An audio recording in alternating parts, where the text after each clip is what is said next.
नमस्कार। आज हम एक बहुत ही गंभीर और विनाशकारी जलवायु घटना को समझने वाले हैं, जिसका सीधा असर भारत के भविष्य पर पड़ सकता है।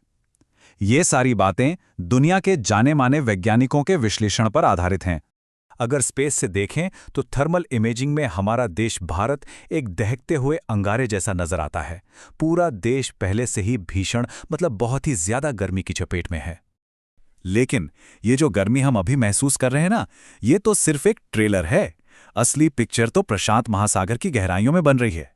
एक ऐसी घटना जो लाखों जिंदगियों को खतरे में डाल सकती है। तो चलिए समझते हैं कि आखिर हो क्या रहा है। सबसे पहले हम देखेंगे कि अभी जमीनी हकीकत क्या है। फिर हम थोड़ा टाइम में पीछे चलेंगे 1997 में, ये देखने के लिए कि इस चीज में कितनी ताकत है। उसके बाद हम मौसम के विज्ञान को समझेंगे, फिर मिलेंगे इस राक्षसी घटना से और आखिर में जानेंगे कि इसका भारत के लिए क्या मतलब है। तो चलिए शुरू करते हैं। सबसे पहले बात करते हैं उस हकीकत की जो हम सब आज महसूस कर रहे हैं, वो भीषण गर्मी जो पूरे देश को झुलसा रही है। अकोला जैसे शहर, सोचिए, वहां तापमान इतना बढ़ गया है कि कुछ देर के लिए वो दुनिया की सबसे गर्म जगह बन गए थे। ऐसा लगता है मानो शहर किसी ज्वालामुखी के ऊपर बसा हो। और इसका असर हर जगह दिख रहा है। सड़कें पिघल रही हैं, लोग हीट स्ट्रोक से बेहोश हो रहे हैं, यहाँ तक कि पक्षी आसमान से नीचे गिर रहे हैं। ये सिर्फ असहज करने वाली गर्मी नहीं है, ये एक हेल्थ इमरजेंसी बन चुकी है और अस्पताल मरीजों से भरते जा रहे हैं। तो एक सवाल उठता है कि भाई, सूरज डूबने के बाद भी चैन क्यों नहीं मिलता? इसका जवाब है ये कॉन्सेप्ट, अर्बन हीट आइलैंड। होता क्या है कि हमारे शहर अब कंक्रीट के जंगल बन चुके हैं। ये इमारतें और सड़कें दिन भर सूरज की गर्मी पीती हैं और रात में उसे वापस छोड़ती हैं। मतलब 24 घंटे भट्टी चल रही है, जिससे शरीर को रिकवर होने का मौका ही नहीं मिलता। लेकिन जो आने वाला है वो कितना बड़ा हो सकता है, इसे समझने के लिए हमें इतिहास में झांकना होगा कि ऐसी ही एक घटना ने अतीत में क्या तबाही मचाई थी। चलिए चलते हैं साल 1997 में। 1997 में इंडोनेशिया पर एक कहर टूट पड़ा।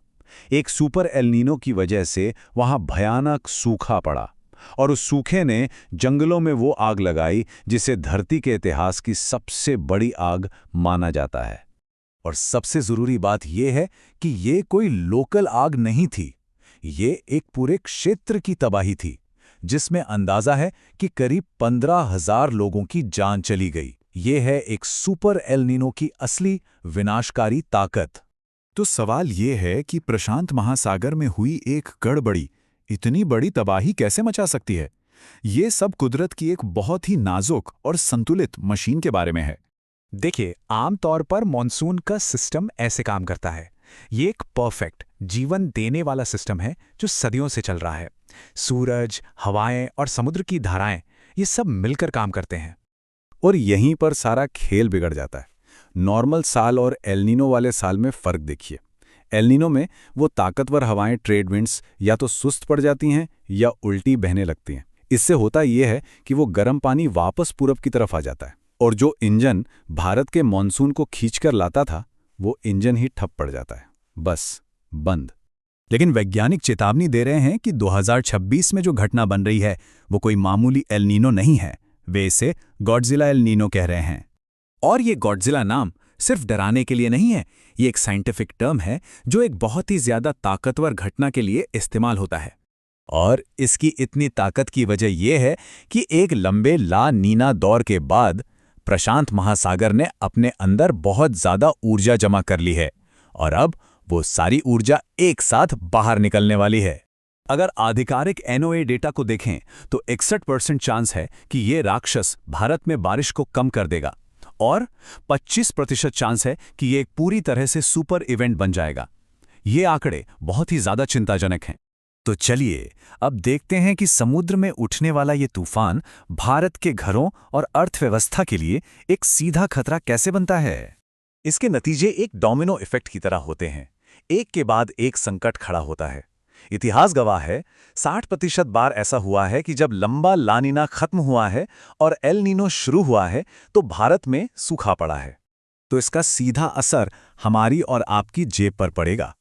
फसलें तबाह होंगी, खाने पीने की चीजें महंगी हो जाएंगी और इसका सबसे ज्यादा बोझ आम आदमी और गरीब परिवारों पर पड़ेगा। ये एक ऐसा आर्थिक संकट होगा जिसे काबू करना सरकार के लिए भी लगभग नामुमकिन हो सकता है। तो आखिर में एक ही बड़ा सवाल बचता है। एक ऐसी आपदा आ रही है जिसके बारे में हमें पता है, लेकिन क्या हमारा देश इसके लिए तैयार है?